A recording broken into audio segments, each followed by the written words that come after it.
G20 countries represent over 80% of the world economy.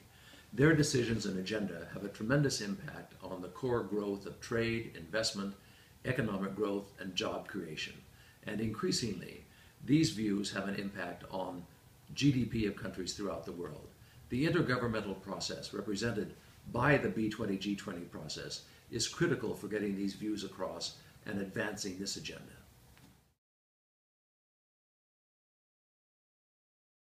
ICC policy development benefits from the input and expertise of almost 3,000 experts internationally, who, in participation in our 12 policy commissions, have a tremendous impact on the formulation of regulations, rules, and legislation of countries that are part of the G20 process. This has a direct and discernible and definable impact on the legislative rules which impact business throughout the world. ICC also benefits from the expertise of our global network, which includes over 6 million companies, associations, and chambers in 130 countries throughout the world. Our G20 advisory group is comprised of business leaders and CEOs from major global corporations. This group targets G20 policy development at the international level and engages in the G20 process to ensure that business policies and priorities are considered.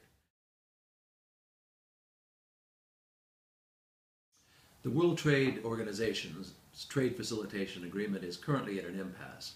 It's critical that this matter be dealt with as soon as possible because with the implementation of the trade facilitation agreement, it has an impact of over $21 trillion on the world economy and the possibility to create 21 million jobs, most of which, the vast majority, are in the developing world. And we very much hope and know that Tony Abbott's government in Australia is going to make this a top priority of the Brisbane Summit. The B20 G20 process, the G20 Summit, will conclude in Brisbane at the end of November, at which time the host country for 2015 will be Turkey.